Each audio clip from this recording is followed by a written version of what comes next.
alaikum. It's so good to have all of you here today for yet another conversation. Today we're very blessed to have Dr. Jonathan Brown with us. He's come from Georgetown, and he'll be talking about his latest book, which you can see right here, called Misquoting Muhammad, the Challenge and Choices of Interpreting the Prophet's Legacy. What I was hoping to do today was, we call this series that we do, which a lot of you have been to in the past, a conversation. And so we thought we would actually do a conversation this time and see how it goes. So I'll be asking a few questions to Dr. Brown, and then after that, we'll open it up to the audience and take questions from you all. So a little bit about the Muslim Life program for those of you who are coming back and for those of you who are new to the program.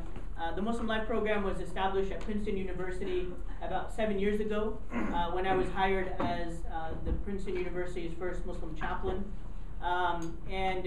The goal of the Muslim Life program is in part really to offer the community that is around us and the community that's on campus an opportunity to engage with critical issues by bringing scholars and artists and thinkers to this campus who can speak to Islam as a contemporary phenomenon and as a historical reality as well. We always welcome people from the community, students, staff, faculty, and we're happy to see so many different faces here in the audience today. Before I introduce Dr. Jonathan Brown, I also want to tell you a little bit about some of our upcoming events. If you look in front of you on the tables, you'll find these circles of knowledge that we host on a weekly basis. And you can see all the different circles of knowledge that we're hosting. These circles of knowledge are about the life of the Prophet Muhammad. They're about Quranic reading and scripture and interpretation. They're about understanding Muslim history through new lenses, and so much more. I encourage all of you to check out these circles that happen on a weekly basis. Take the flyer home with you and think about which circle of knowledge you would like to join. And then in addition to that, we have an event coming up this Sunday, which is a qawwali. For those of you who don't know what a qawwali is a mystical South Asian performance in which there is poetry and philosophy that is really sung from the heart, and it's something really quite powerful. And so it's going to be this Sunday, starting at 2 p.m. in Maddie Commons. And if you're not on the email list, then please join the email list so that you know of all of our upcoming events and the details thereof. Also, in December, I think it's December 9th, we're going to be having a conversation with a professor here at Princeton University by the name of Michael Berry, who teaches Islamic history of South Asia and Islamic Spain and so on and so forth. And so he's come out with a new translation and a marvelous illustration of this famous Sufi poem in history that is known more commonly as Conference of the Birds, but as Michael Berry likes to call it, the Canticle of the Birds. And so he is going to be presenting on that, and that's going to be in McCormick 101 starting at 6 o'clock. And so once again, if you're not on the email list, please do join the email list so that you can stay abreast of all of our events and programs. In terms of today's event, we're very honored to have Dr. Jonathan Brown with us today. He holds the Prince Al-Walid bin Talal Chair of Islamic Civilization and is an associate professor in the School of Foreign Service at Georgetown University in Washington, D.C.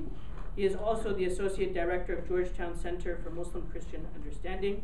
He received his BA in history from Georgetown University in 2000 and his doctorate in Near Eastern Languages and Civilizations from the University of Chicago in 2006. Dr. Brown has studied and conducted research in places such as Egypt, Syria, Turkey, Morocco, Saudi Arabia, Yemen, Indonesia, India, and Iran. His book publications include the canonization of Al-Bukhari and Muslim, the formation and function of the Sunni hadith canon, hadith, Muhammad's legacy in the medieval and modern world, Muhammad, a very short introduction, and Misquoting Muhammad, which is his latest book, The Challenges and Choices of Interpreting the Prophet's Legacy.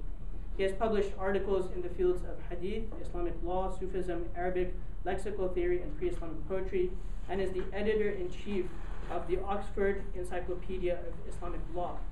Dr. Brown's current research focuses on modern conflicts between late Sunni traditionalism and Selfism in Islamic thought. I hope that you have seen his book being sold outside as you were coming in, and I encourage you to purchase a copy of his book and maybe even have it signed by him before you leave today.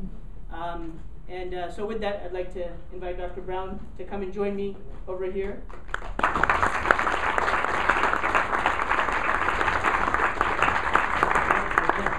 haven't even said anything. Nice people. Thank you for joining us. Thanks for inviting me. Dr. Brown came in just today, earlier, and we've had a lot of fun chatting with him on our ride to Princeton, and then he met with a few students early. He's been very generous with his time. So I want to start off with some very basic questions, again, the new people have come. Feel free to take a seat right here on the floor or on the staircase, on the steps, whatever makes you feel comfortable. It's like those congressional hearings where the photographers are all on the ground. Exactly. So if you're all the way up here, you have to take some pictures. So make sure you know that. We're going to start off with some basic questions about this topic, and then we're going to move more into the contents of the book. And then we're going to open it up to the audience. And so the first question I have for you, Dr. Brown, is a very basic question, which is essentially, who was Muhammad the Prophet, and why does he matter so much today? Wow, I wasn't expecting that question. Prophet Muhammad bin Abdullah, the Prophet Muhammad, was born around 570, 572 in the Common Era. Died 632 of the Common Era, and he lived in the western part of Arabia. He's from a city called Mecca. He then moved with his followers to Medina, about 200 miles north, and he was Muslims believe he's the final messenger of God, sent with the last version of the eternal religion that had been sent to every prophet throughout human history, to every community throughout human history. Belief in one God, to do good deeds, prepare for the day of judgment. And that after the death of the prophet, the revelation would be cut off from human beings, and people would have to look back to his teachings and the revelation that he received, specifically the Quran, which Muslims believe is the Word of God. That they would have to look to these sources to understand what God wanted from them. So he's very important because he's the final prophet, at least from a Muslim perspective. And because there's 1.5 billion Muslims in the world, and this tends to be fairly common belief amongst them, and motivates some of them in some ways, and all of them in other ways. It's a very important, historical figure. A little louder, please. Okay, I will speak louder. Thank you for telling. I appreciate it. Thank you. And so when you think about Muhammad the Prophet, not only through the lens of a Muslim, but also in terms of religious studies, is he comparative to a figure in another religious tradition? Sometimes people would say Muhammad is to Islam what Jesus is to Christianity. Would those be fair comparisons, or would you give a different analogy? Well, I was just talking to one of the students here, sort of telling him all about religious studies, which is a very contested field. And I'm sure people within religious studies would love to deconstruct that question and explain to you why it was a terrible question. It's a very complicated question, right? I think it was a good question. So. I think that if you look at many interpretive traditions, any interpretive tradition, I think, where you're basically a group of people, a community of people that's trying to make sense of the world and derive norms and rules for themselves by looking back at some event in the past and by constantly returning to that event or to that scripture or to that source through history. So, for example, the United States relationship with the Constitution. So the fact that people in the laws in the United States are determined by constantly going back to this document and trying to understand what it means in different times and places, and sort of navigating your relationship with this document through history to trying to figure out what's right and wrong. That's a good example of an interpretive tradition. So Islam is an interpretive tradition in the sense that because Muslims are constantly looking back at the scriptural sources of their religion. In the Islamic tradition, the scriptural sources are the Quran, the Word of God, and more importantly, I would say, and in fact, Muslims would say, if they're being accurate, more importantly is the teachings of the Prophet Muhammad, which is referred to as the Sunnah, or the tradition. In Latin, you would call it traditio, like in Catholicism. And the Quran is understood through the teachings of the Prophet Muhammad, and also supplemented heavily by the teachings of the Prophet Muhammad. So everybody knows about when Muslims pray 5 times a day. The Quran doesn't tell you to pray 5 times a day. This comes from the teachings of the Prophet Muhammad. It's added on to the Quran. Okay. So if you look at the Abrahamic religions, they're structurally virtually identical, and that you have a primary scripture, which is at first oral, then quickly written down. In Judaism, you have the Torah, the 5 books of Moses. In Christianity, you have the Old Testament, the Hebrew Bible. In Islam, you have the Quran. And these primary scriptures that are quickly written down are interpreted through a secondary scripture, which is oral. It's oral, sometimes for a long time, and then it's also written down.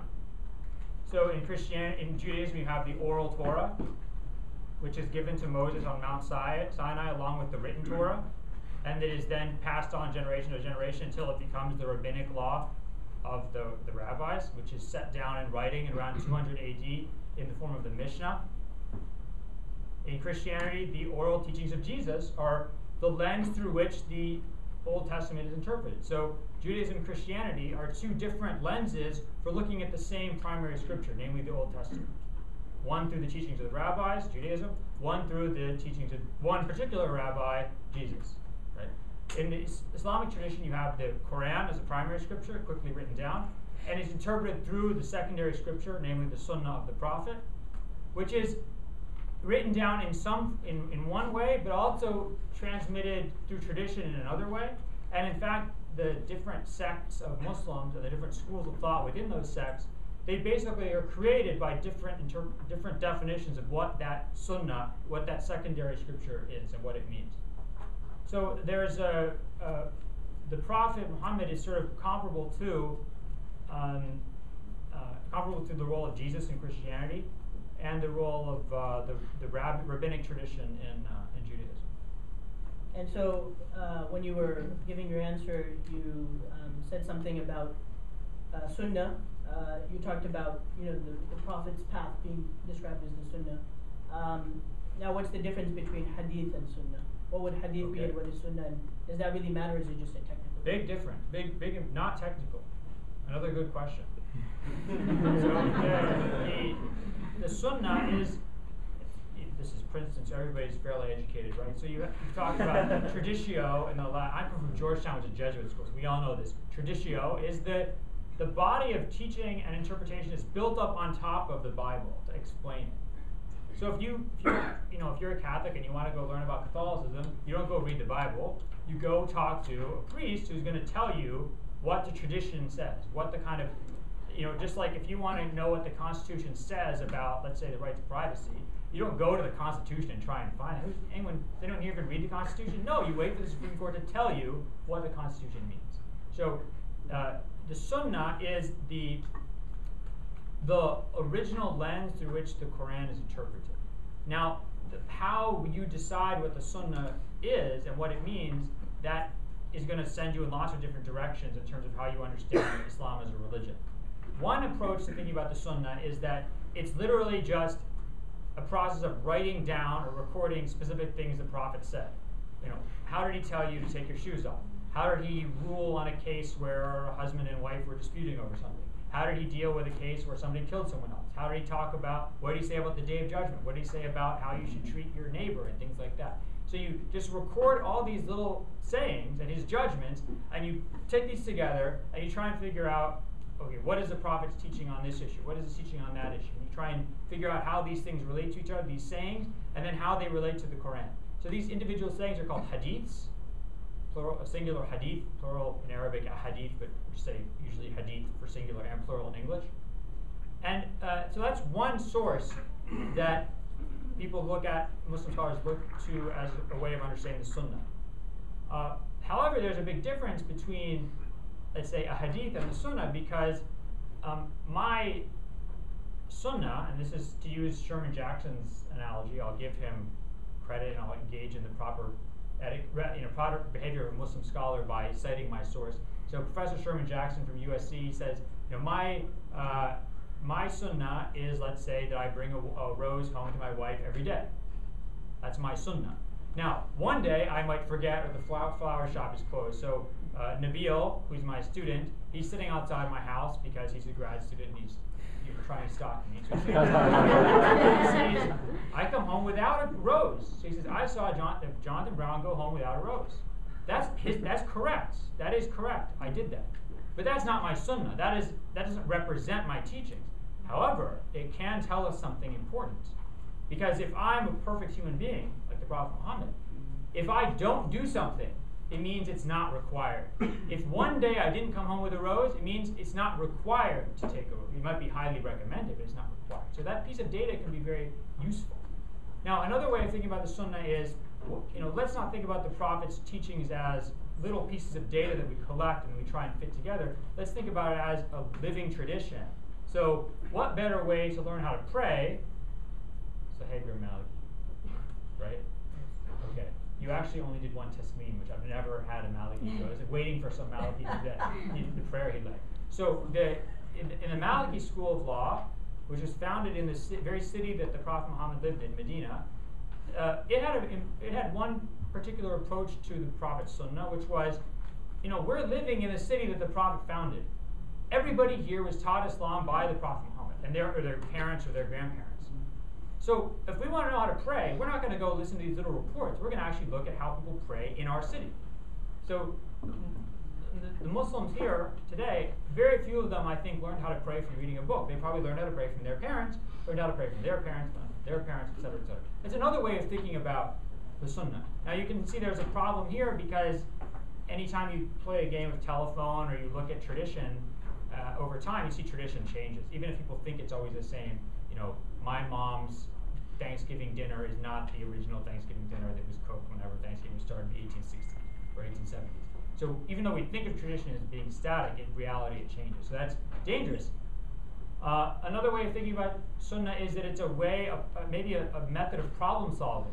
That the Prophet had taught a set of principles and an approach to the world, and when you're presented with a new question about, is this type of food allowed, or what do I do with, home mortgages in the United States? Can I get a mortgage, or can I get a loan to get a car, or what do I do about, how do I wear my hijab in the United States if I'm a Muslim woman?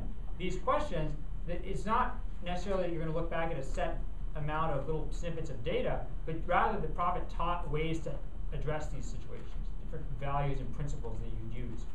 So these are all valid and different ways of thinking about the Sunnah that actually coexist amongst Muslim schools of law and amongst Muslim sects, and how they weigh them and how they put them together gives you different results. Now, speaking a little bit more in depth about hadith, you're probably one of the foremost scholars of hadith today in the West. And so, and I highly recommend reading his book on hadith, which gives a lot of detail on how hadith was collected and so on and so forth. But essentially, if we're saying that hadith is one of the primary ways of knowing the Sunnah, then the question comes as to how are hadith evaluated? How are hadith, first of all, how are they collected? And then how are they evaluated as being, as knowing whether they truly came from the Prophet or came from some other source? And are those issues contended now, or are they kind of dead in history? So when I talked about scripture and compared, different interpretive traditions of the Abrahamic religions, I talked about how the secondary scripture especially is originally not written down. A lot of people not write something down if they want to preserve it. This is a good question. The reason is that when you write something down, it becomes very dangerous. When you write something down, it can then be read and misunderstood. This is you're all, some of you are Princeton students, now you've all read probably Plato's Protagoras Phaedrus dialogue, where Plato talks about how writing was invented and how some Egyptian god came up with this great idea of a way that human beings could not forget things. So they would write things down. And then the big god, the big Egyptian god, says to this little demigod, that's a really bad idea. What you invented is something very dangerous, because writing is the bastard child of knowledge. It's dead knowledge. Living knowledge is the real legitimate child of knowledge, is oral knowledge. Because when you learn something from a teacher, you can ask questions. You make sure you don't misunderstand. When you read something out of a book, you can misunderstand. Not only can you misunderstand, but anybody can go and pick up that book. And anybody can start telling you what that book means. So you lose interpretive control. You lose control of who defines the message of a religion or of whatever ideology you're talking about. So the reason why when you look at the oral Torah in Judaism, the New Testament, or the teachings of Jesus in Christianity, and the teachings of the Prophet in Islam, in fact, also in Zen Buddhism, Zen Buddhist teachings, you have a resistance to writing things down because of the threat that it presents. But then you have to write it down because the risk of it being vitiated and lost is too great. So in the Islamic tradition, of course, if you belong to, in the first 150 years of Islamic history, you have 3 major civil wars amongst the Muslim community. And the Muslim community goes from being in Arabia to everywhere from Iberian Peninsula to China. Anybody who has any idea who they want to advance any political agenda or sectarian agenda or cultural agenda, they immediately start making up hadiths and saying, I'm Persian, I like wearing pants.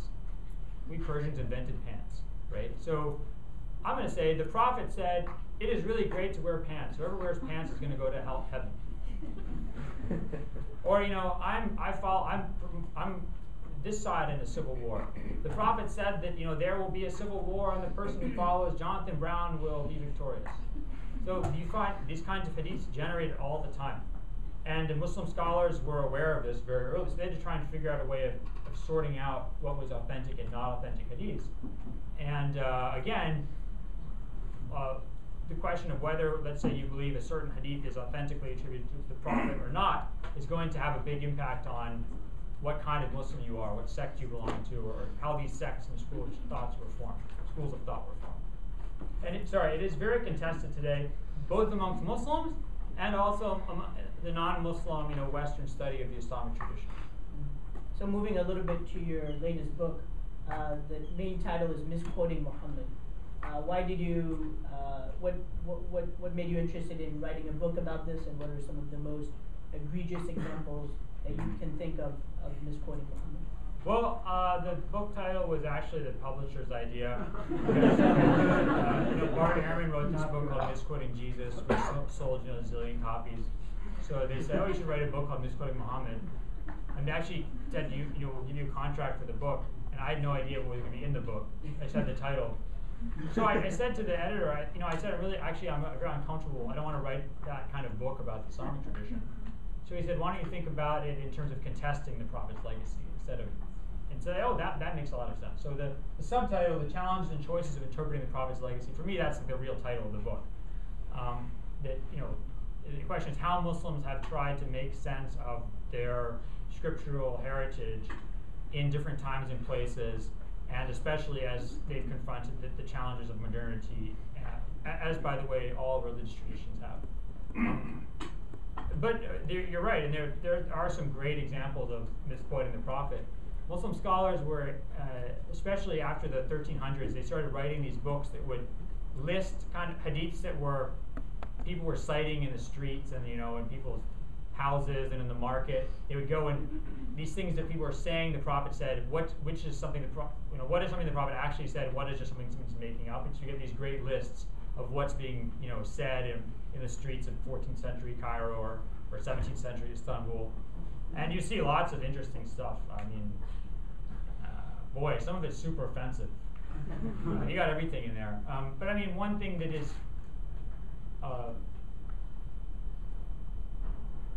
actually, just the other day, I was giving a book talk, and this student said, we were talking about women, role of women religious leaders in the Islamic tradition.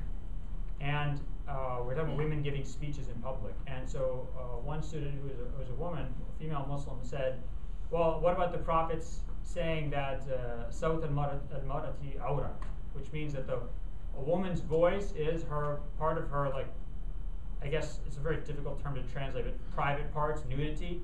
So your aura is a part of your body you can't show, So in America, your aura is, for a guy, unless you're jogging, you have to have your top covered and your, no shirts, no shoes, no service or something like that. In some parts, like I think in Ontario, you're not allowed to go jogging with your shirt off too if you're a guy.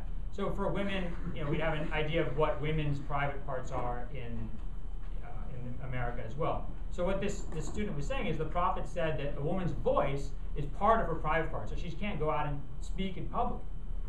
And I said that's not a hadith. It's not a hadith at all. People will say it and attribute it to the Prophet, but it's not in any way something that the Prophet said. No one would even really claim that. It's just kind of spread popularly. It's just a position in one of the schools of law, but certainly not in all of the schools of law. So that's a good example.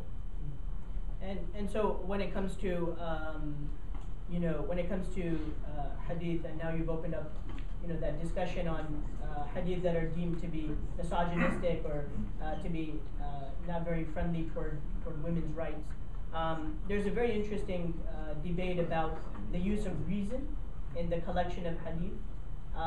And you talk about this in your book as well, that when hadith were being collected, the Sunnis in particular, tried their best, seemingly not to use reason and just collect hadith based on the narrators. But then every now and then you cite examples of where they did use their reason, and they say that the chain of narration seems fine, but this doesn't quite make sense. Now, some of the scholars today, like Khalid Abu Fadl and others, will say that maybe the scholars of the past didn't have their right antennas on when it came to hadith about women. That there's hadith about women that just doesn't seem like it would be appropriate for the Prophet to mention, but maybe back then they didn't have the right antenna to be able to decipher these things. How would you respond to that sort of thing? So when I mentioned that Muslim scholars, beginning, really from the first couple of decades of Islamic history, they found that hadiths were being forged in the thousands. And when I say Muslim scholars, by the way, I think a good maybe mental image to have for those of you who aren't familiar with the phenomenon of Muslim scholars or ulama, they're like Muslim rabbis. So they're in the Islamic tradition, the idea of there's not a clergy, but what there are people who are the guardians of the knowledge, of sacred knowledge, the guardians of the knowledge of God's religion and God's law. And like rabbis, they think of their job as being a job of scholars. So their job is the study and the preservation of this sacred knowledge and its development over time. They're the people who developed Islamic law. They served as judges in the Sharia courts of Islamic civilization. They wrote histories. They were the intellectuals and the intellectual elite of the Muslim civilization. They had a challenge, which is how do we determine whether or not something is a hadith that the Prophet said or whether it's something that's made up. And the challenge was great because if I asked you today, for example, Nabil, I saw, for example, there's someone else here I know. I saw him levitating outside earlier. He's floating around like this, and he was going and shooting flames at people. Would you believe that or not? I would. I would if you were someone who was considered Stop an trying to infallible. act like Muslim. Okay, no. I say, no, I'm not going to No. believe that because it's ridiculous. Right? People don't levitate, people don't shoot flames out. Now, if I said, I saw Osama, people didn't have enough water to drink, and he took his fingers and he put his fingers in the bucket of water, and water started shooting out from between his fingers, and everybody had enough water to drink. I wouldn't believe that because that doesn't happen. Well, what happens if you're a prophet of God and God can makes miracles happen at your hands? Now that rule doesn't work anymore. That rule of criticism doesn't work anymore. Okay, let's say I say, Nabil, you have to dye your hair orange and then walk around with a sign saying I'm an idiot on your head. Okay, you have to do that. You say no, that's ridiculous, that's unfair, that's victimizing me. I go to Princeton. Yeah, you go to Princeton, don't do that. So, but what if I'm the prophet of God? God told me to tell you to do this. He told me this is part of your religion. Now you're kind of, it seems wrong and weird, but this is who am I to judge the prophet? So if the person your things are being attributed to is your source of morality, then other moral tests, litmus tests, or your moral compass otherwise doesn't really work to evaluate his statements. So this is one of the challenges. This one when Zayd was saying they wanted to remove reason from the equation of authenticating these reports, they had a good reason to do that. Because they had to think, who are we to really evaluate the nature of what the prophet is saying? So they tried to figure out a way of evaluating the authenticity of hadiths based on their transmission. Is a report corroborated? Who's the source? Is there an unbroken chain of transmission back to that source? Unfortunately, well, I shouldn't say unfortunately, but people are not able to turn their brains off. People are always going to be reacting to things they hear based on their own assumptions, on their backgrounds, on their culture, on their biases. And so they were, let's say if we were living in the 1880s and someone said, there's going to come a time when human beings will go to Mars and take pictures, and Mars will actually have water on it, and there'll be a little creature, that, a little chariot that walks around on Mars. So that's ridiculous. Now, that's totally, we know there's Mars rovers and people go onto the moon. So the way we react to the plausibility of a report is based on our own experience and our culture, our notion of technology, even our notion of what the rules of nature are. So we can't help but react to things. So if I heard a report in 1880 about Mars, I'd be very skeptical. I would be forced to be like, maybe the transmission of this report's not so reliable. Now, if I come from a culture that's, let's say, very patriarchal, where women are generally not participants in public life, if I come across a hadith that supports that, I'm not going to be skeptical about it. I'm just going to, this makes sense. Like if you're American, you come across a story about how democracy is great. You don't sit there and say, I don't want to know if this is true or not. Okay, democracy, we already know democracy is great, so I'm not going to. But if you come across a report where George Washington says, verily thou shalt all, become members of the dictatorship of the proletariat, and, the state should control the means of production and all these things. You might say, hey, wait a second, I'm not sure if George Washington really said this. We need to look at the source and check out if it's correct. So people are always going to be creatures of it's hard for them to escape their biases. So sometimes they actually would actually be unable to escape this or to turn their brains off completely. Is there a difference in the way that Shias would collect and understand hadith and rationality in hadith and other schools of thought that would differ from the way Sunnis? So I should specify that in every school of thought in Islam, in theory, if a hadith contradicts the Quran, or if it contradicts the known Sunnah of the Prophet, or if it contradicts reason, it has to be false. In theory. But in practice, it's what's a contradiction? what is reason?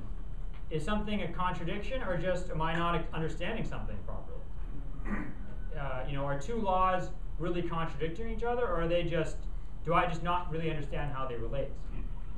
So, although in theory they held these positions, they were, at least in the Sunni tradition, they were very, very, very wary of using this method of criticism. In what became the mainstream Shiite tradition, they were much more willing to engage in that kind of criticism. So in the Shiite tradition, which you see in Iran and southern Iraq and Lebanon and Pakistan, India, the mainstream school of thought is more willing to subject individual hadith reports to established understandings of what the Quran says and what first principles of reason are. Right now I think a lot of people are driven by, maybe even coming to this talk or talk similar to this, because they're very concerned about the question of Islam and modern violence. And sometimes they'll even read stories or traditions, reports that are being used by Muslim groups or groups that claim to be Muslim, like ISIS. And you also hear it from the Islamophobes or the anti-Muslim sentiments that Muhammad was a warrior and this and that. And so when you examine or when you think about modern violence and you think about Islam and the prophetic legacy, share some reflections on that. Do you think there's misquoting of Muhammad or misinterpreting, or do you think that these are all just contentious issues? I mean, I think Islam is as a religious tradition, a civilizational tradition, is vast. It's vast in its geographical breadth, in its history, in its richness, and it's kind of like asking a lawyer, or telling a lawyer, you can't make that argument. Like, yes, I can. I'm a lawyer. I can make any argument. It's like saying that the Constitution or American legal tradition won't allow you to make this argument or that argument. You can make any argument you want, and you can probably come up with a really good set of supporting evidence for that argument. And maybe you'll convince some people, maybe you won't. Maybe it's a lousy argument, maybe it isn't. Maybe it's lousy and it still convinces people. So anytime you're dealing with a really rich tradition, I think it's very hard to say that that tradition is always going to give you a certain kind of result. So, the Prophet Muhammad was a person who was he was a leader in peacetime, he was a leader in wartime, he was a political leader, he was a religious leader, he was a judge, he was a father, a son, a husband, a friend. And his life gives you so much material, and the early history of the Islamic community gives you so much material, a lot of it not reliable, not historically reliable, that if you want to go back and make a Mr. Potato Head out of those little pieces that's going to look the way you want a Mr. Potato Head to look, you can do that. And so what you really have to look at, I think, is not what does Islam say, or what is Islam always going to guarantee as its teachings, but what are the motivations or the forces that create a specific group in one time and place.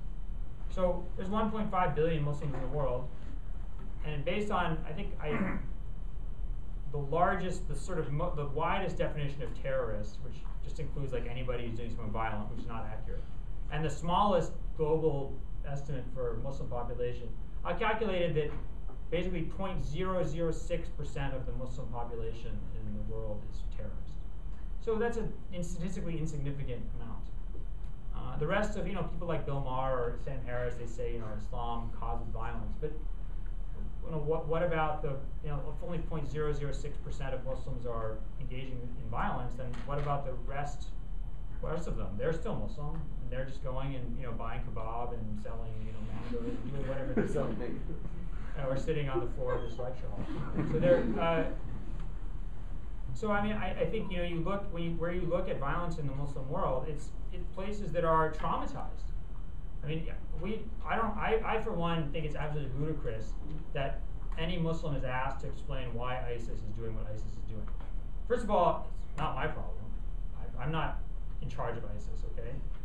If I could get on the phone with them and say, hey guys, stop beheading people, I would do that. And if they listen to me, a lot of people have. A lot of really, really conservative Muslim scholars have told them this, and they don't listen. Okay.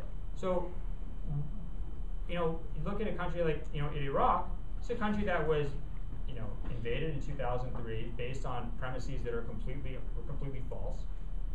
Every institution, political, social institution in that country was taken apart. Okay, it was systematically mismanaged by the occupying forces. During which time, according to the Lancet, some 750,000 people were killed between 2003 and 2013. 750,000 people, maybe even 1 million people, were killed as a result of this invasion. And now is a complete mess. And then some group arises that is violent and crazy, and by the way, like 1/3 of its leadership consists of Saddam Hussein Sunni army officers, who met in prison under American detention in Iraq. And so, in that situation, if it were any other country, if it were like Christians or Northern Ireland, we wouldn't sit around and say, what's the problem with Christianity or Protestantism or Catholicism? What's wrong with Protestants? We'd recognize immediately this is a product of the political situation and the traumas that this country had gone through.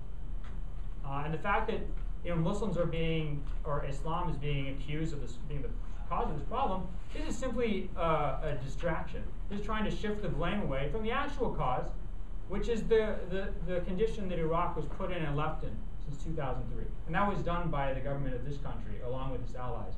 And people don't want to take responsibility for that, so they want to blame Muslims. They want to blame Islam. And that's absolute nonsense. It's illogical. It wouldn't be allowed to happen by reasonable people were it any other religion. At this point, I want to open it up to the audience. And in typical Princeton fashion, we're going to take the first few questions from Princeton students, and then we'll open it up to the wider community. So Princeton students, this is your chance to ask a brilliant question. Hopefully more brilliant than my questions. Your questions were good. Thank you.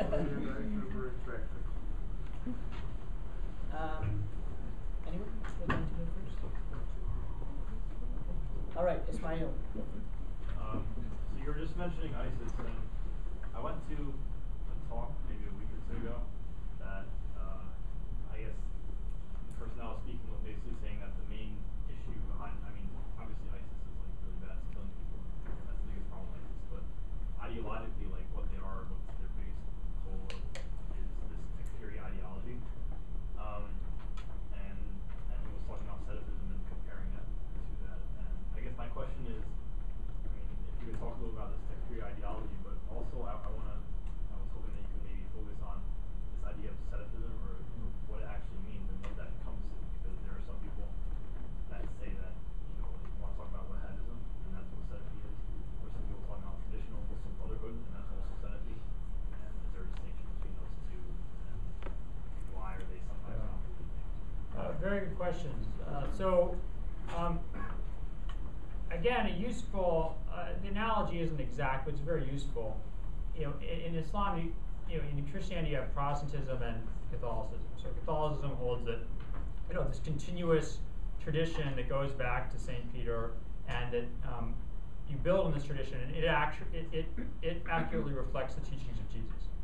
And then this other movement develops in the 1500s. It says, no, actually, this tradition has betrayed the original teachings of Jesus in important ways, and we need to go back to the scriptural sources and really reapproach the Bible, the teachings of Jesus immediately, kind of bypassing this tradition, which is overall Protestantism.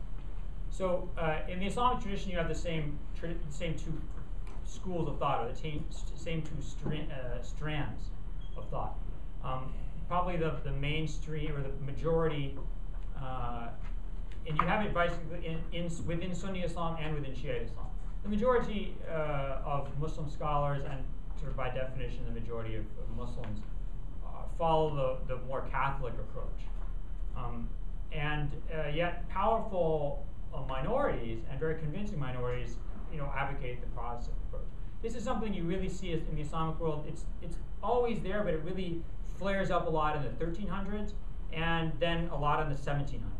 And one of the movements that is one of the most influential such sort of Islamic Protestant movements is the movement that begins in Central Arabia. It's an alliance between a scholar named Muhammad ibn Abdul Wahhab, who died 1292, and the first Saudi state, the Saud family of Diriyah in central, what's now Saudi Arabia, central Najd. This political and religious alliance forms, and it then has one state gets defeated, another state gets defeated, third Saudi state, which is current Saudi Arabia, basically founded around 1902. Now, that's that idea of going back to the sort of Protestant idea of going back to the original scriptures and not being bound by tradition, capital T, not tradition like, my mom's Thanksgiving dinner. Tradition in the sense that the body of interpretation is built up around scripture. Not being bound by tradition, that's often referred to as Selfism. Going back to the Salaf are the early Muslim community.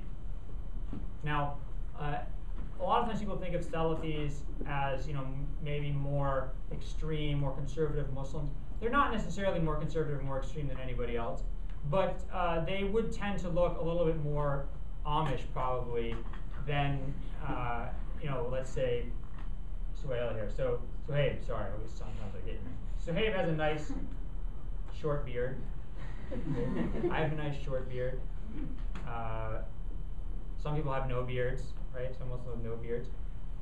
That's allowed in many of the Muslim schools, Sunni schools of law. But if you really want to be just like the Prophet, you'd have like a big bushy beard with no mustache. So you would look like one of these old, Abraham Lincoln pictures in the Civil War or something like that.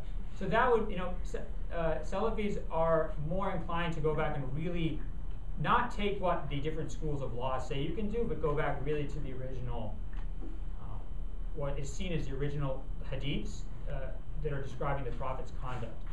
Now, some of these, the link between Salafism and violent extremism is not a necessary link at all.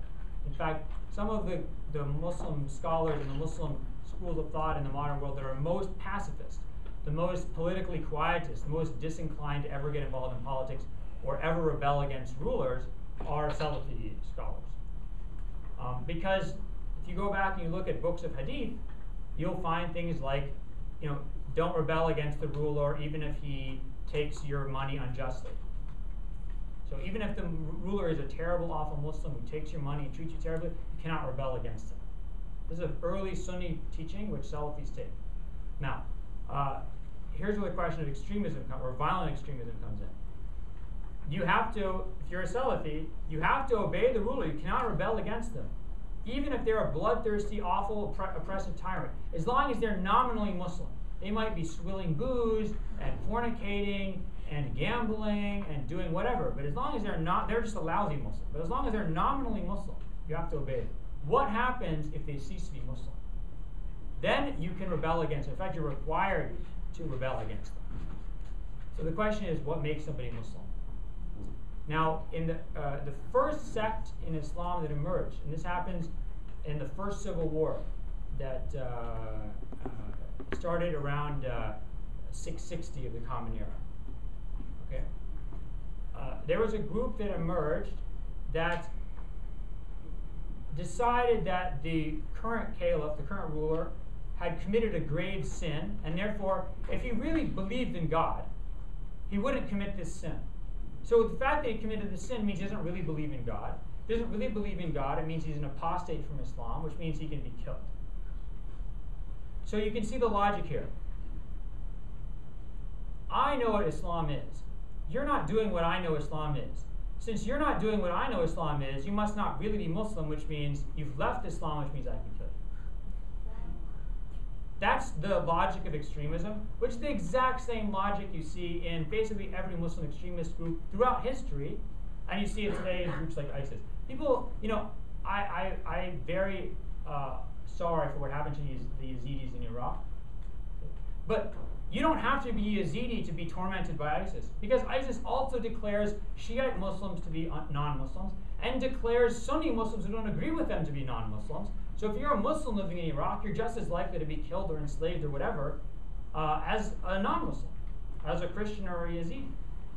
Because once you start thinking in that black and white logic, where I know what the real religion is, you're not agreeing with what I do, therefore you're not really Muslim. And you also see, by the way, this type of thinking has a kind of autoimmune element to it. because the movement starts eating itself up. Let's say Osama is my leader. We all have agreed that Hussein Nabil is not a real Muslim anymore. We're going to kill him. He's not our leader anymore. Now, wait, what was that, Osama? What's that? Is that a shirt that has buttons on it? That's looking pretty Western, actually. If you really believed in God, if you really wanted to follow the Prophet, you wouldn't wear that shirt. You'd wear like my shirt. Now you're not really Muslim, like kill you, and then somebody comes and does that to me. So this is actually what happened to that early sect that emerged in the First Civil War. Eventually just ate itself to pieces and doesn't exist anymore. But its ideology appears from time to time in groups like ISIS, and also it was unfortunately an integral part of the Wahhabi movement that emerged in the mid-1700s in what's now Saudi Arabia. That's why the Saudi state is constantly really riding a tiger, because it used this extremist ideology to expand, but then it had to control this extremist ideology. The second it started trying to control it, people within that ideology said, wait a second, why are you saying we can't go do jihad? Are you really on board with this whole project? Are you really Muslim? And so you see that throughout the different Saudi states, the Saudi rulers are constantly having to battle their own shock troops. This happened in 1929 when the shock troops called the Ikhwan were defeated by the then Saudi ruler Abdulaziz bin Saud, died in 1953, if I'm not mistaken. And it happened in 1979 in a fascinating event where a group of people who believed that the current Saudi government had betrayed the true teachings of Islam, took over the mosque in Mecca, the mosque with the Kaaba in it, the Haram Mosque, for 2 weeks, took it over in a real bloodbath. And if you want to read an incredible page-turning book, which it's really devastating, but it'll give you a good introduction to this, it's called The Siege of Mecca. It's a real page-turner, but also very disturbing. So someone like Osama bin Laden, Al-Qaeda, these are all products of that ideology. But it's very important to remember that ideology is not Salafi; it's an extremist ideology. Listening to your answer, a lot of people might say the problem is apostasy law, like this notion that if somebody leaves Islam or your version of Islam, and that you can kill them. Where does that even come from, and how do Muslim thinkers contend with that today? So this is an excellent question. So and I knew that this was going to come up as I was giving that explanation. So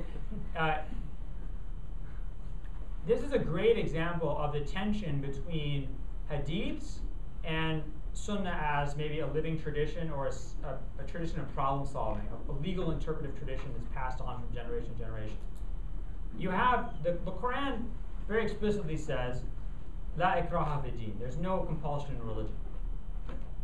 Okay. But you have the Prophet in well-known hadiths. He says, "Men baddala dinahu faqtuluh." Whoever changes their religion, kill them. I.e., change it away from Islam. Okay. So what happens is that at least in Sunni Islam, which I know better than the Shia tradition, all the schools of law hold that somebody who leaves Islam, a Muslim leaves Islam, this is a death penalty offense. Except the Hanafi school of law says if you're a woman, you leave Islam, it's not a death penalty offense. If you're a man, it is. Okay. They base this on that hadith I told you.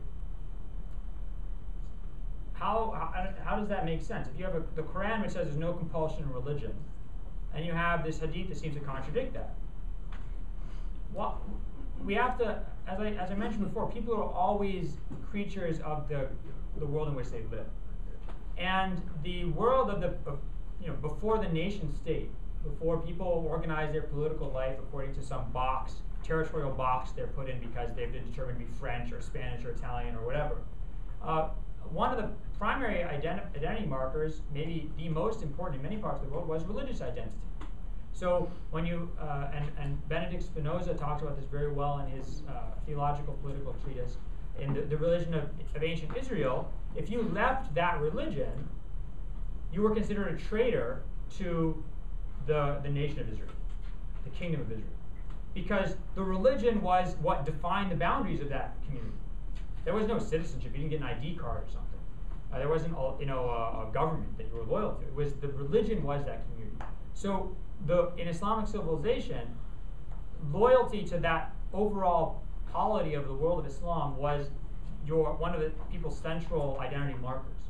And if you were to cast that aside, you became a traitor. And if you were to advocate that other people also cast identity aside, then you were basically subordinating sedition or treason.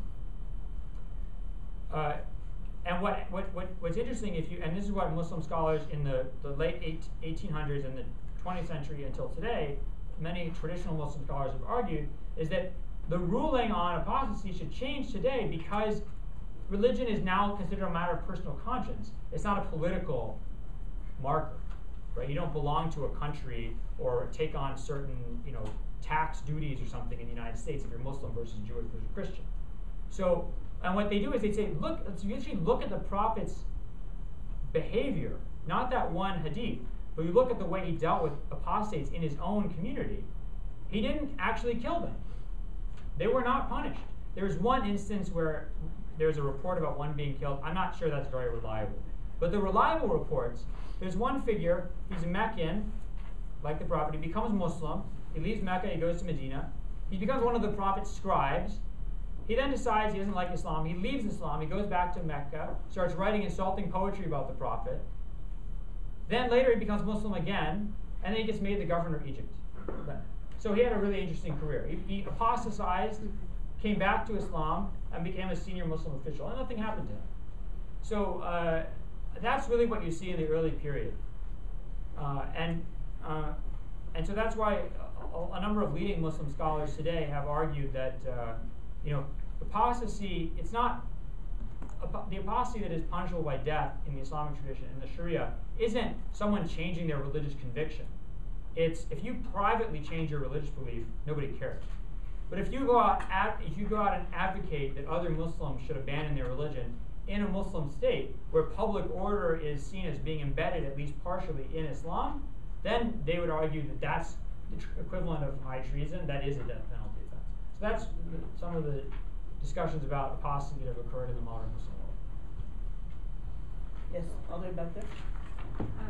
So as you stated, the perspective, I guess, of Muslim involvement in terrorism is very skewed, and that could be as a result of the media coverage. So I was just wondering what you thought the effect of media coverage, at least in America, was on recruitment for these types of extremist groups, whether positive or negative. Well, I think there hasn't been much of recruitment in the United States.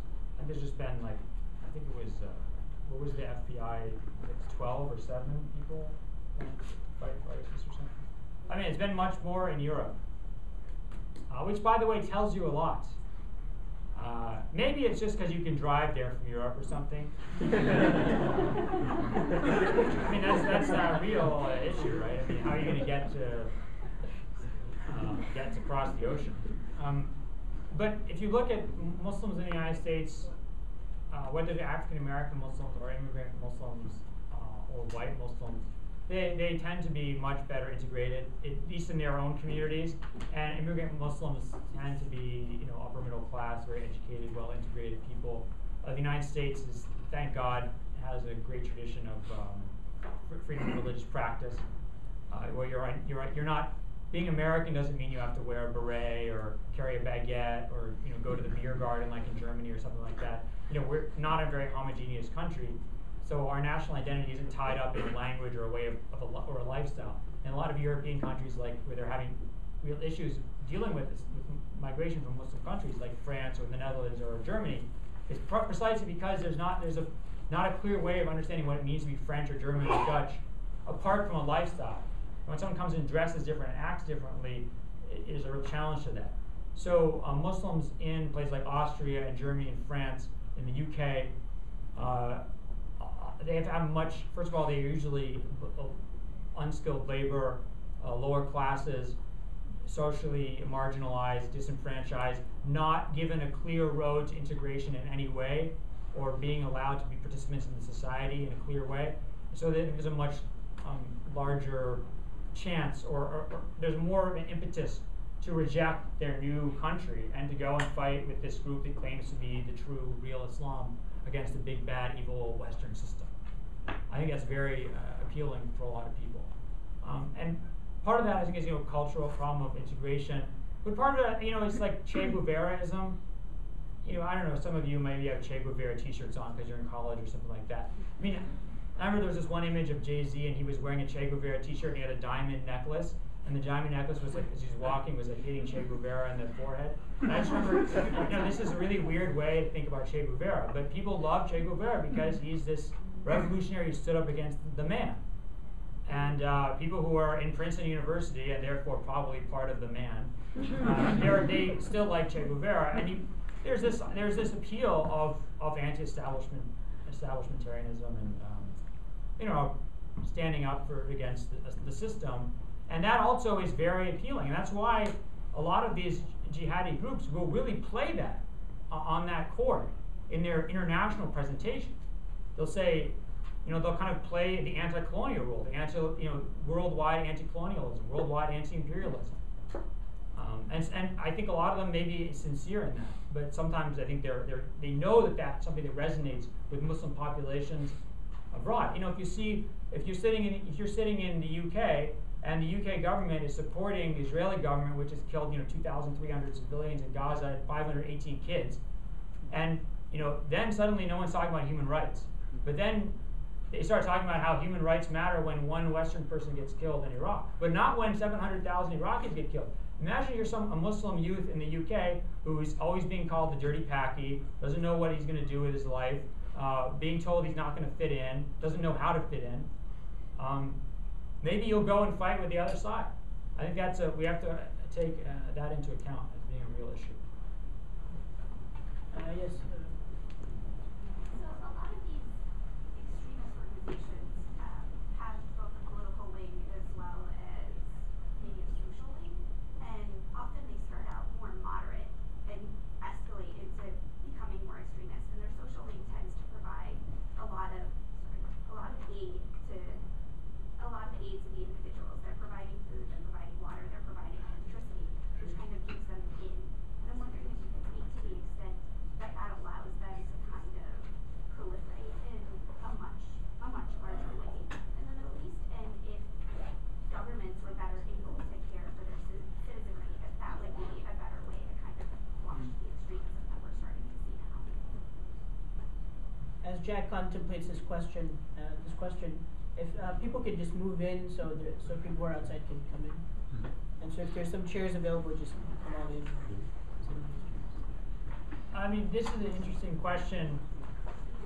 And I mean, I'd have to really think about it, but I think that I would challenge, or I would push back a little bit on the initial premise, which is that these groups start out extremist and then become, or let's say start out violent and then become social aid organizations. No, they start out more social. Yeah. They tend to become I mean, I think that groups, let's say like ISIS, they start out as militant organizations.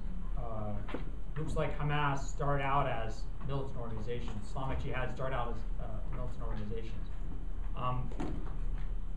Groups like the groups that start out as more social or educational organizations tend to basically, I think, stay that way, at least in the modern Middle East that I can think of. Something like the Muslim Brotherhood in Egypt, or the Muslim Brotherhood in Jordan, the Muslim Brotherhood in Morocco, or these start out as basically social organizations or religious educational organizations, and occasionally there's some small flare-up of violence, but I mean generally they remain that until the present day.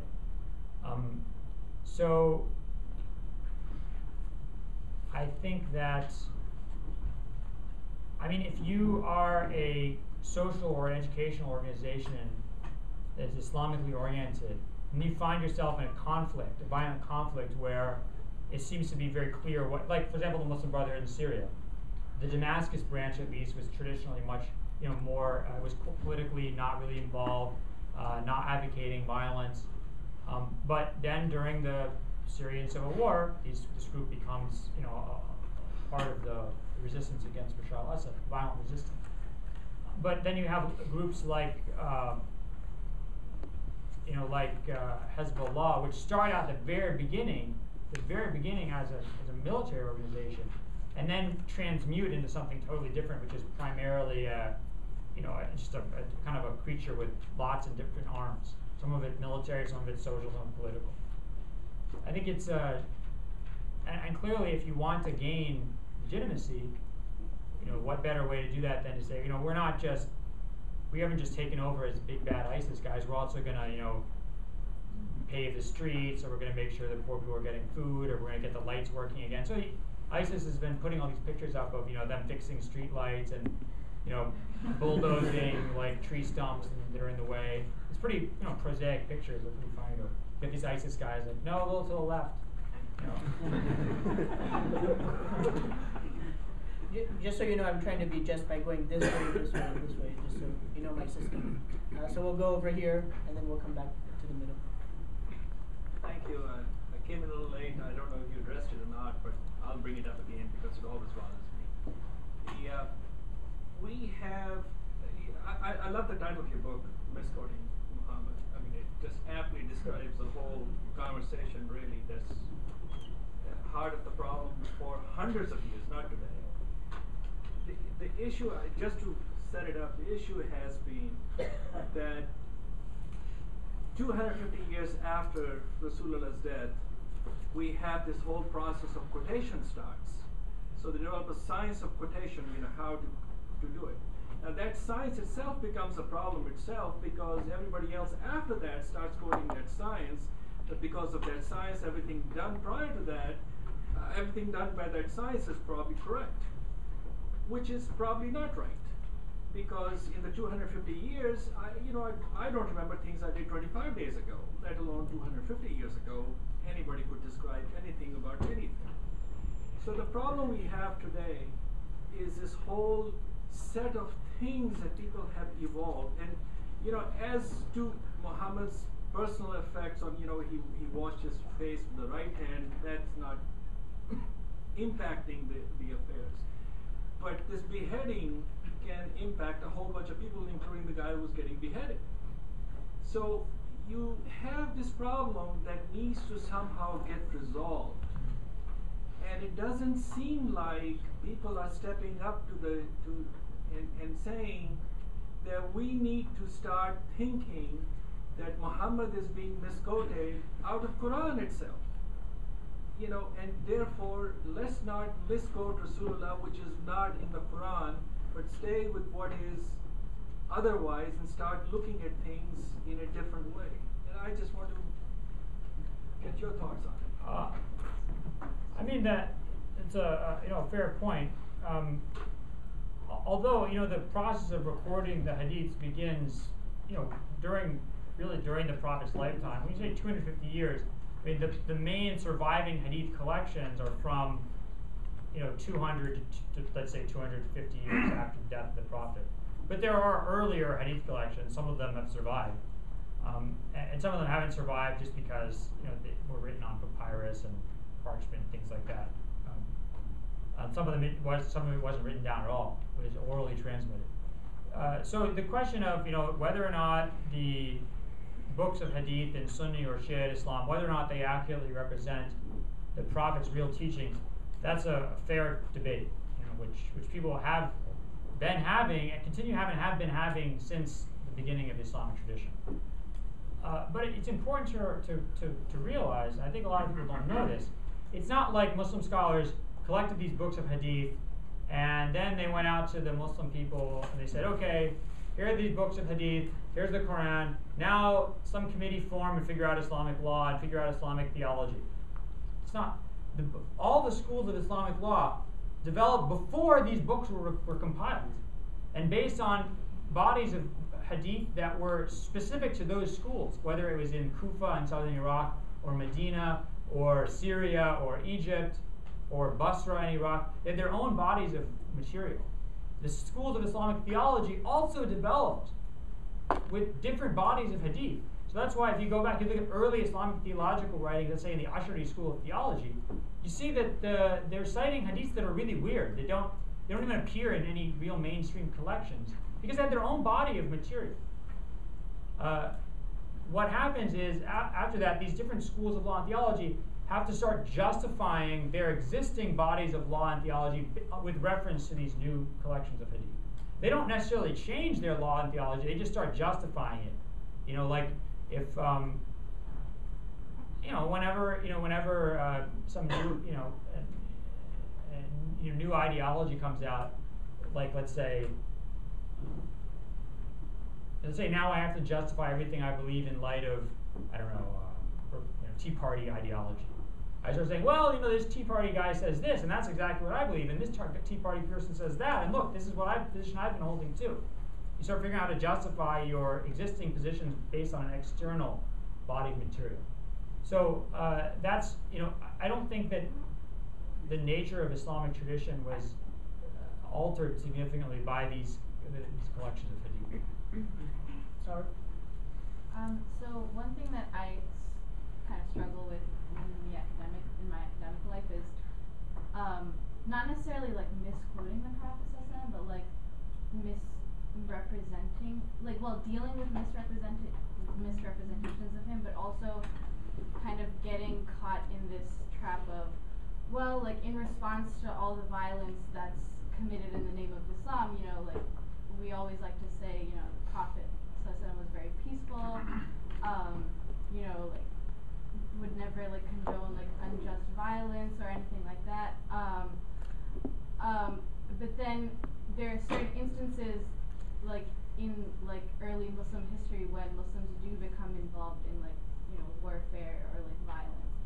So I find in those situations kind of people who have been listening to me and my version of the peaceful Islam, and kind of turning around and asking, well, how does that fit into what you've been saying? And so I kind of struggle with this black and white representation that we sometimes have of the Prophet, even in erring on the side of the Prophet was very always would recommend peace. So kind of how do you suggest that a student like me develops a more balanced view? I think that the Prophet was a leader of a political community. That political community was being attacked. First of all, he and his followers had been expelled from their homes, and they're refugees with their rights. Even today, UN guaranteed right to go to recover their land and their possessions. So his political life begins in a conflict. So the majority of his years as political leader for the last 10 years of his life and his mission is a leader who's at war much of the time. So, he was not just a guy who was going and loving his neighbor. He was a person who was involved in war. And the Quran deals with issues of warfare and how do you conduct yourself in war, what constitutes a valid cause for war. I look, when you look at the Quran and the teachings of the Prophet, in my opinion, you don't find legitimate reasons for violence that are dramatically different from what I think a normal American would consider legitimate reasons for violence. You can fight if you're attacked. You can fight if you've been driven from your home and you've been treated unjustly. You can fight to protect the rights of others. You can fight if you're being religiously oppressed. But you can't respond disproportionately. If someone wants peace and justice, you can't say no. If someone has a treaty with you and they haven't violated the treaty, you can't attack them. Right? Don't be an aggressor. God doesn't love the aggressors, as the Quran says. So during warfare, you can't kill, as the Prophet says, you can't kill women, you can't kill children, you can't kill old men, you can't kill monks, unless they fight you. So if there's some, Shaolin monks on the battlefield wielding all sorts of weapons, then you can fight them. Which is, not so different from rules of engagement or laws of war that are well known to the rest of the world.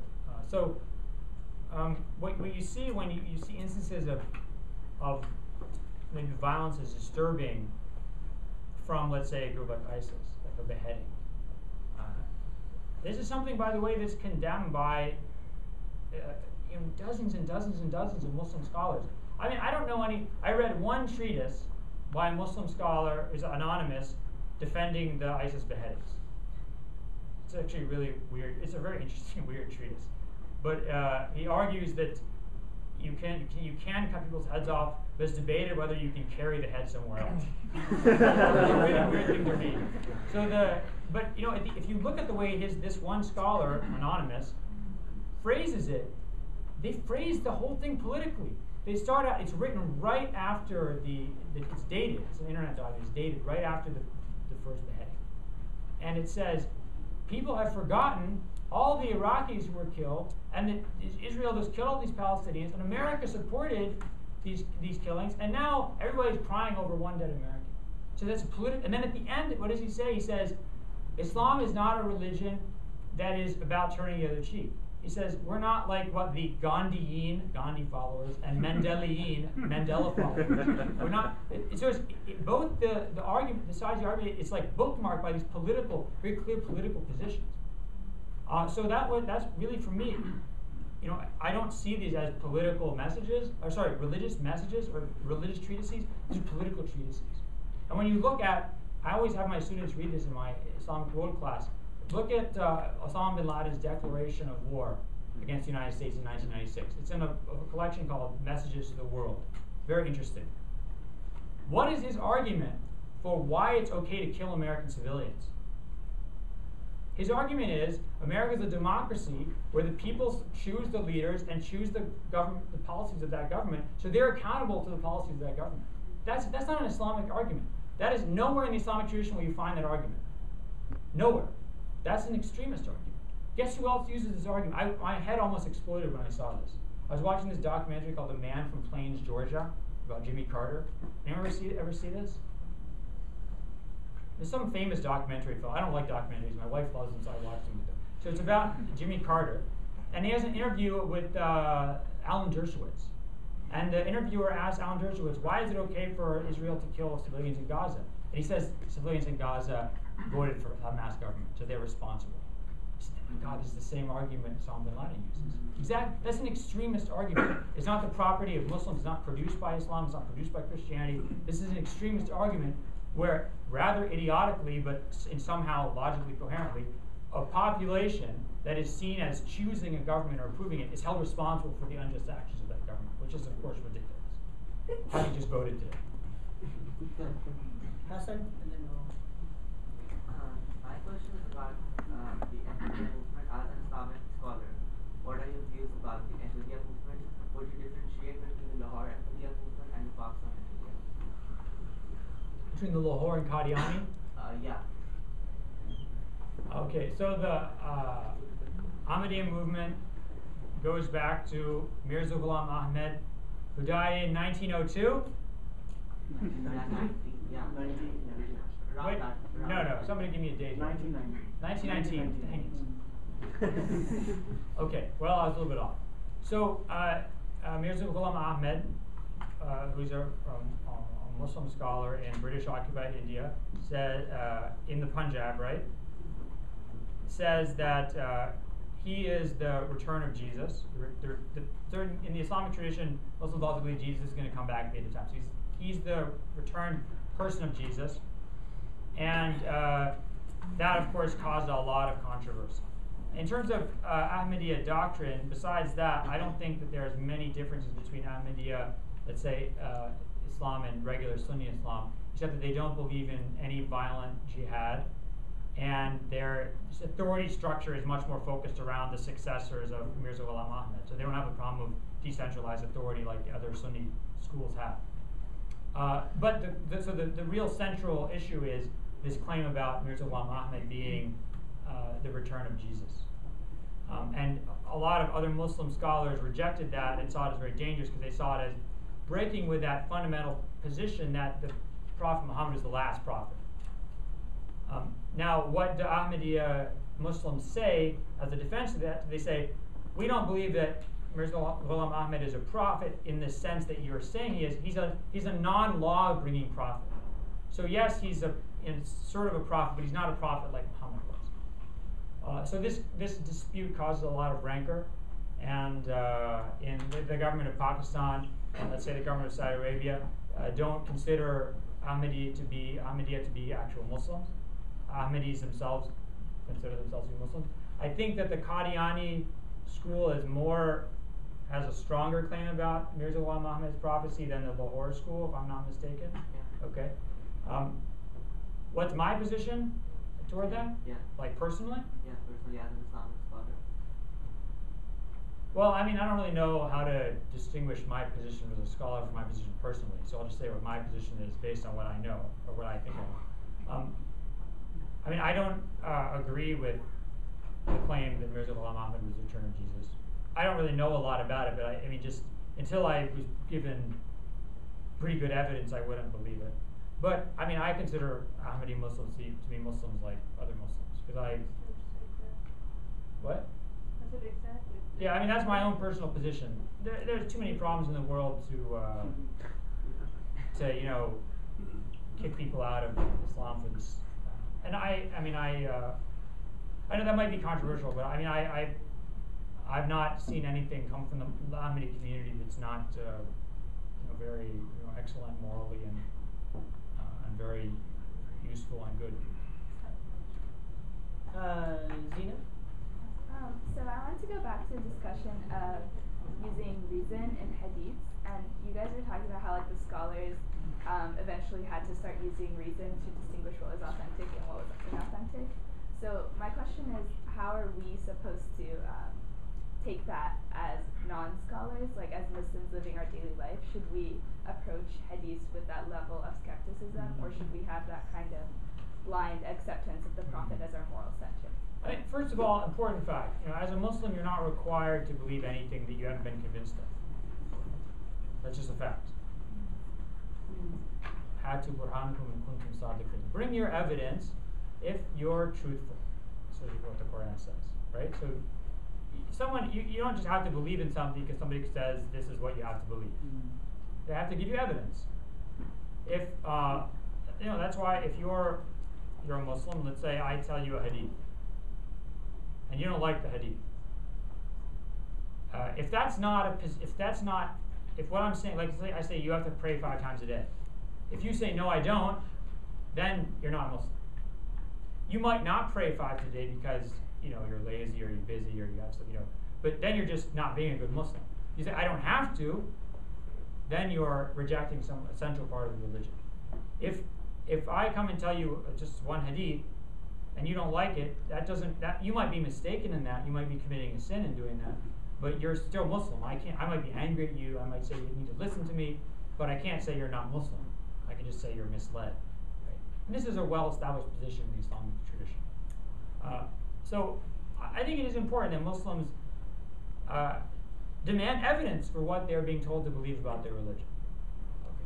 Okay. However, I would also say that individual hadiths are little pieces of data, okay? And just like we could go find the elections are now over, but you can probably find lots of Republican clips online about President Obama saying things, or Democratic clips online about Mitch McConnell saying things.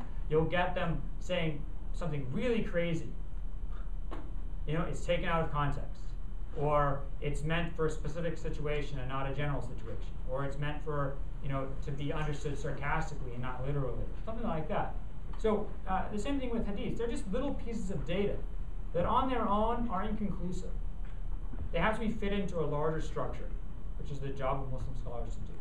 So if you find a piece of hadith that you find disturbing or you don't understand it, my suggestion to you would simply be to reserve judgment, because you're in no way required to believe this. But also, I don't think that you should get in, and I should get in the habit of taking what a 2014 upper middle class white American thinks is truth and falsehood. That's not the universal definition of truth and falsehood, okay? That's just not. What I think is good, tasty food, what I think is disgusting, what Americans think is good, tasty food, and what Americans think is disgusting, is not universal.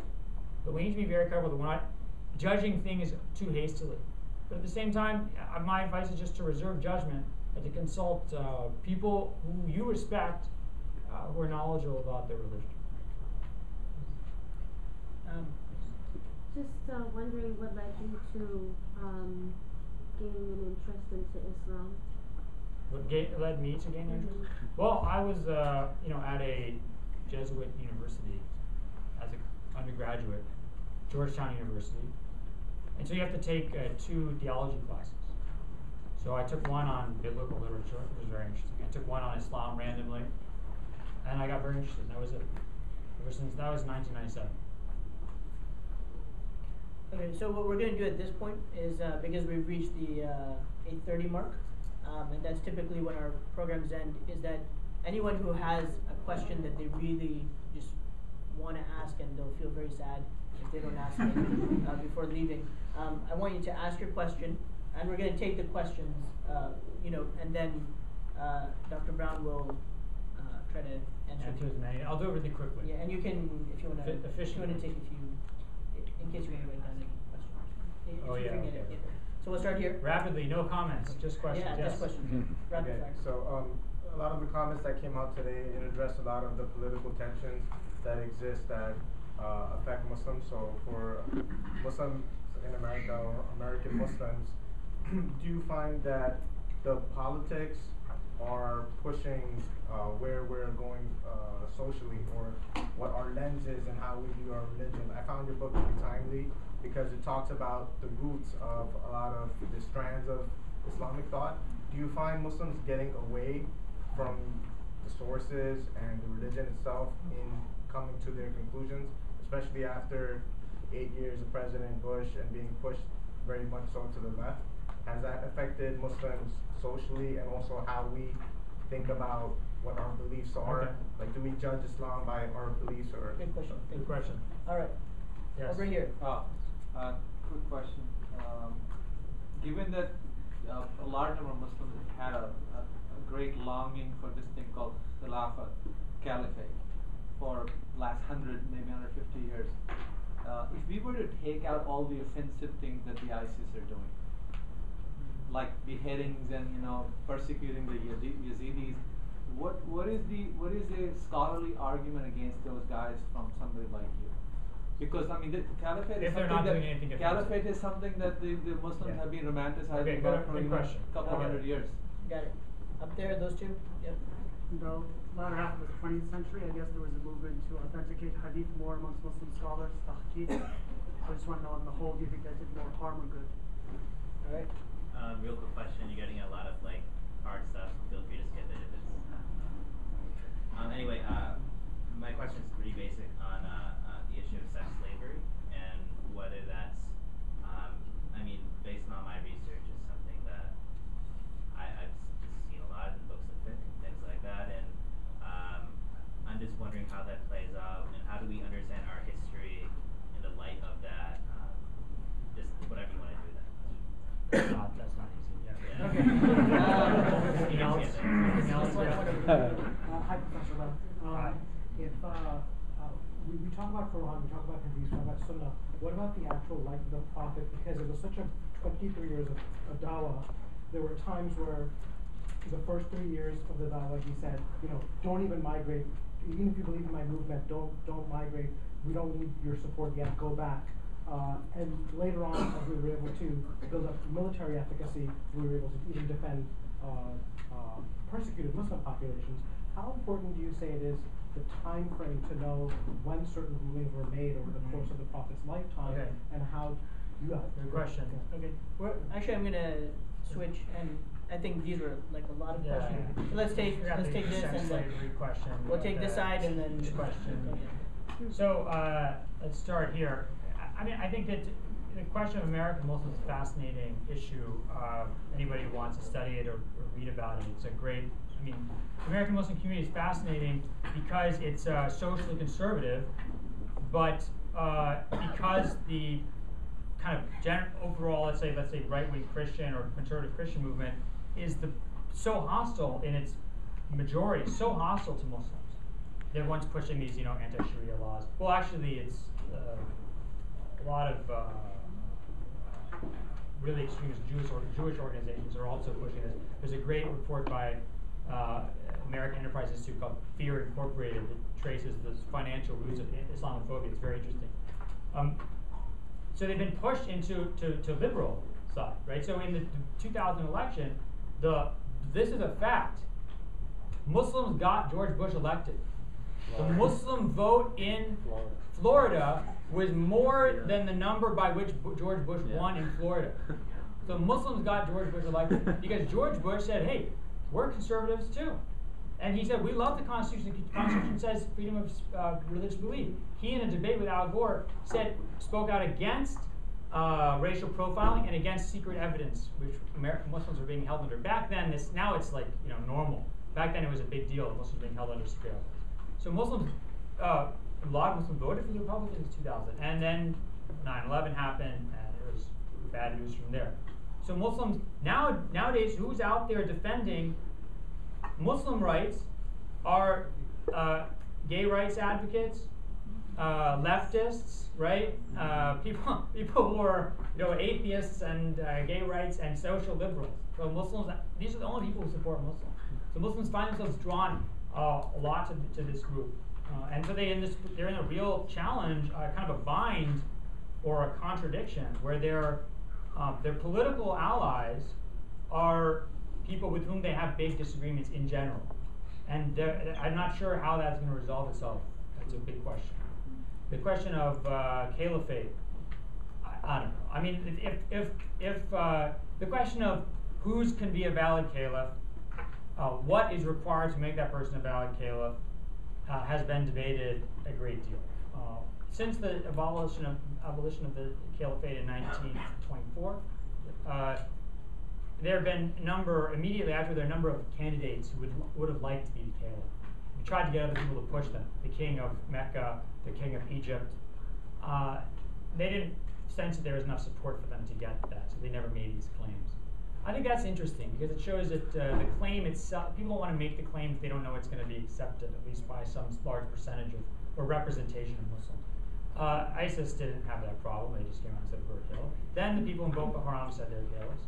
And so, I mean, if somebody was a wonderful enlightened monarch, enlightened ruler, and they wanted to have a caliphate and it turned into a wonderful place where you could get jobs and there was great coffee and stuff like that. I don't know, maybe I'd immigrate there or something, but that's not, doesn't seem to be in the cards right now. So I think, in a way, I don't know how to answer the question. Sahih's question is too detailed for this audience. Your question was about, it's very important to talk about when the Prophet's hadiths are said. If he makes, and also Quranic verses, so Quranic verses that come during a time of war and that talk to a group of Muslims specifically about how to deal with that conflict, they should be interpreted as being specific and not as general commands. Same thing with prophetic hadiths. And the Muslim scholars, one of their challenges has been trying to figure out, when did the Prophet say this? When did this Quranic verse get revealed? What is its legal implication? So that's very important. And different opinions about those contexts will give you different results. Sex slavery, this is a real issue in the modern world for Muslims. The Quran takes slavery as a fact. It takes it as it was an economic and social fact in the late antique world. For most of human history, slavery was a fact as an economic condition primarily, not necessarily a racial thing. The Quran makes it clear that freeing slaves is a good deed, that a believer in God will free slaves, but it places, the Prophet's teachings place restrictions on how you can treat slaves. You have to feed them from your food, you have to clothe them from your clothing, you can't burden them with more than what they can do. But it doesn't say slavery is evil, so end slavery. So slavery and sex slavery. If the concubine speaks the Quran speaks very clearly about concubines. This was a reality, as usually a product of people being captured as prisoners of war, as it was in the rest of the Near East. If a female concubine becomes pregnant from her owner or a master, the child is free when the father dies, and the mother becomes free as well, and she can't be sold after that. So there's lots of restrictions and rules placed around slavery, but one, it's not abolished. Two, we know in certain instances in Islamic history, again, a vast area of space and time, you have some, slaves are terribly mistreated. They're generally just treated like slaves in their non-Muslims in those regions.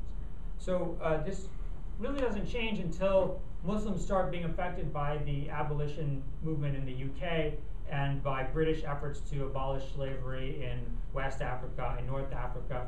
And so in the 1860s, actually the 1840s, the Bey of Tunis, the Ottoman ruler of Tunisia, first takes primary steps towards abolishing slavery, then abolishes it completely. With the argument that because Muslims were not meeting the Sharia requirements for slavery, therefore they couldn't legitimately have slavery. That's an interesting argument, but the fact of the matter is, I don't think they ever would have made that argument if they hadn't been confronted by British abolitionist movements. So now, since all Muslim countries and all countries have outlawed slavery, at least in theory, since the 1960s, Muslims, one response by Muslim scholars is, yes, in theory slavery is allowed, but it's what's happened is called dhahab al-mahal. There's no longer any actual legal matter for this ruling to cling to. It's like a moot point. It's not applicable anymore. So therefore, because Muslims governments have signed these treaties, which they're bound by, they can't begin this practice. Okay, in the middle, 1, 2. All right, that's it. So ask your question. If you can elaborate upon the Mu'tazilite movement within Islam, when it comes to interpretation of matters of, I guess, religion, theory, etc., it seems to me that initially there was this fairly strong rationalist movement which basically claimed that reason was the final arbiter in all matters, almost an agnostic movement of sorts. I believe that it still sort of survives in the Shia tradition, but largely died out within mainstream Sunni Islam.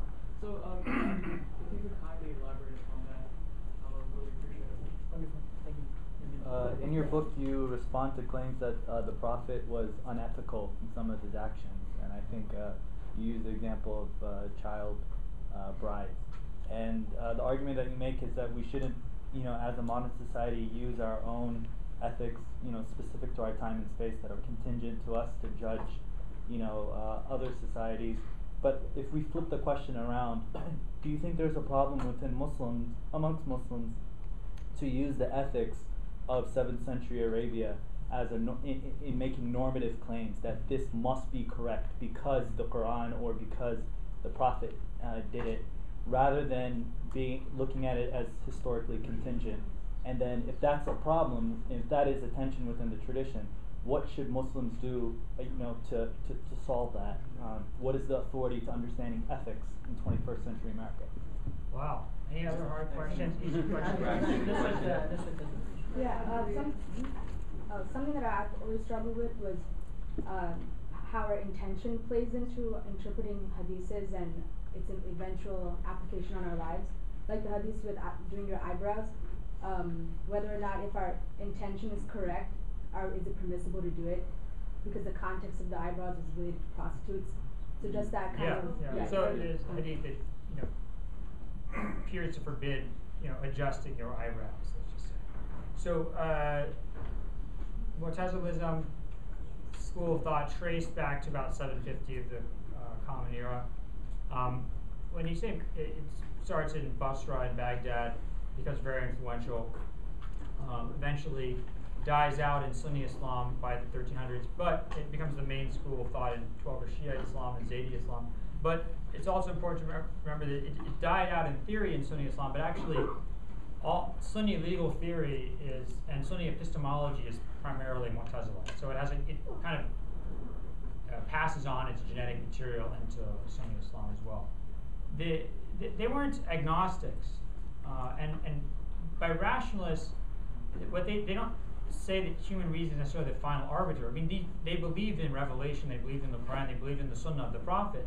But what they said is that human reason can arrive at knowledge of what's right and wrong, what is required for God and forbidden for God, without revelation. So human beings can arrive at fundamental metaphysical truths without revelation. They can get that just from reason. Revelation is, in a sense, extra.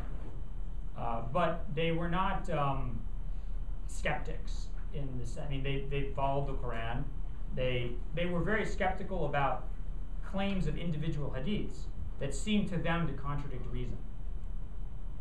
But they didn't use reason. They didn't think reason was sort of the king of everything. They in the end they were they believed in God and the teachings of the Prophet. They just were believed that.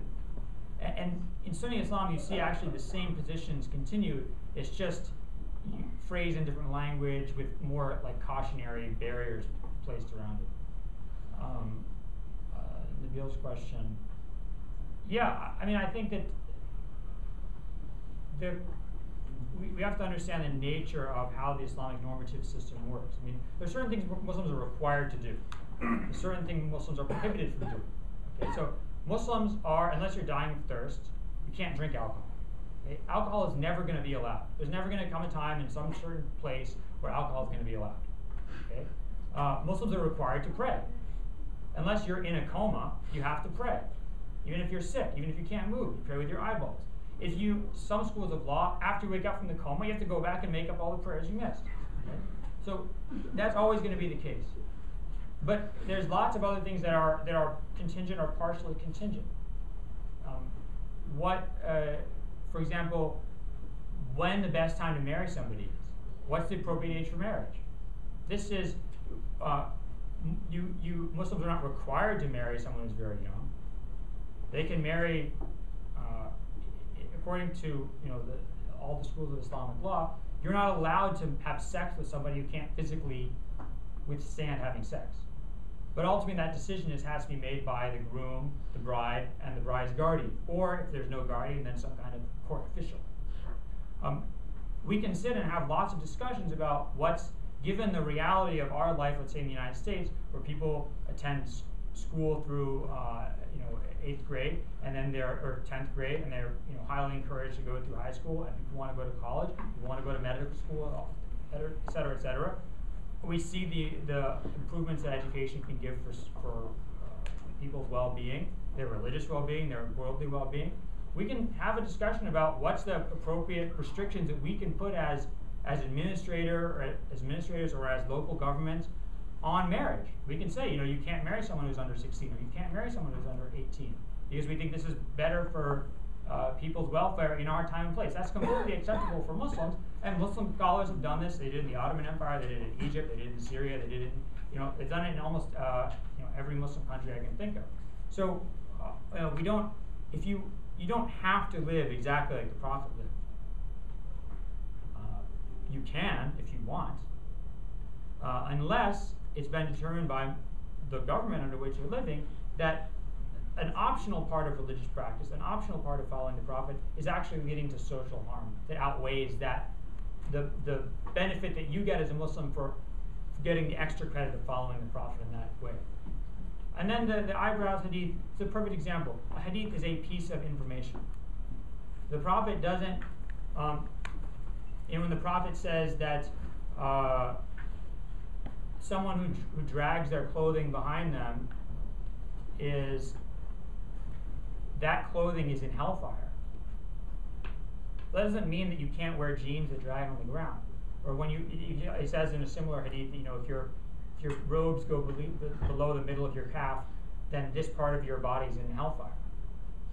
Yeah, if you look at the other versions of this hadith, say specifically those people who drag their clothes out of arrogance. And one person comes to the Prophet and says, when I walk, one of my robes is always dragging on the ground because one of my legs is shorter than the other. I just walk that way. The Prophet says that's not a problem because you're not doing it out of arrogance. So here the reason behind the hadith is clear, that people are dragging their clothes in the dirt to show how rich they are because they got someone to wash their clothes, they have lots of extra pairs of clothes. And so it's important to see what's the reason behind it, not just get caught up in the wording itself. So what is the reason behind, is in 7th century Arabia, was adjusting your eyebrows a habit of prostitutes? If so, then you wouldn't be allowed to do it. Today, in the United States, if there's a certain practice that is associated with iniquitous behavior, Muslims can't do that practice. So let's say having lots of piercings is associated with degenerate behavior. I'm not saying it is. I'm not saying that that's what it means. We're saying if that's what people's perception is, there's a strong argument amongst Muslim scholars you shouldn't be able to do that because it's what's called shu'ar fisq. It's a symbol of iniquitous behavior. So you're not only, there might be things, you might be able to adjust your eyebrows now, but you might not be able to do other things. Like Prophet Muhammad used to wear kohal under his eyes, like eyeliner, like Keith Richards. Now if you do that, people think you're trying to be like Keith Richards, which is not necessarily a moral example. So you can't, Muslims maybe should not wear kohl under their eyes today. Final, this side of the room. Yes, Alan. That's Okay. it. And then we're done. Anyone? Going once? Going twice? All right. I just in all the Abrahamic faiths, there's a big emphasis on doing good so you can go to heaven, and not doing bad things because you go to hell. Yeah. Why isn't it just do good for the sake of good? This is a very, very, very good question. And it's interesting, when I think that if I'm going to, my own reaction, I remember when I met this one Muslim scholar once in Kuwait, and he was talking to me, he said, when I studied in the United States, and I went into the Muslim Student Association meeting for the first day, and I said, I'm not here for you. I'm here because I want to go to heaven. Right? So that's what, and I remember thinking it's a really weird motivation. It doesn't seem why you should do good deeds. Like when you give a homeless person food, aren't you doing it altruistically for that person or for the sake of rights? Am I doing this for my own benefit in the afterlife? The idiom that you see in the Quran for, let's say, martyrdom is a commercial idiom. The Quran says, "Who will give to God a good loan, a goodly loan, that they will be given back multiple times over in the afterlife." So there's this idea that you're doing this for yourself.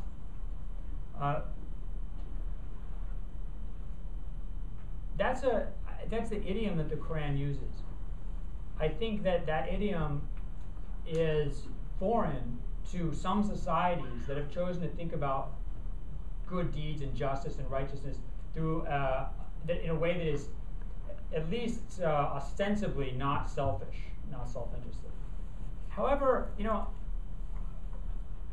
I think there's a really good argument to have about whether or not, and you're in college, probably discussing this kind of thing, whether or not altruism really can exist. When someone does a good deed, even for the sake of some abstract notion of morality, are they not doing that for self-advancement? Are they not doing that to elevate their own standing in their eyes of the community? Are they not doing that to feel better about themselves? I think that a lot of the times that we think about right as being not self-interested, it may actually have an element of self-interest involved. And it may be less a matter of whether or not one tradition doesn't think of self-interest at all, and another tradition kind of thinks of self-interest a lot. And it may be simply levels of degree and shade of how much of the self-interest idiom you choose to engage in versus the altruistic idiom. I know that's probably not a very comprehensive answer, but that's a good question. I don't really have much more of an answer than the one I gave you. Okay. All right, friends and folks, it was great spending time with you on this Tuesday evening. Please let's give a big round of applause.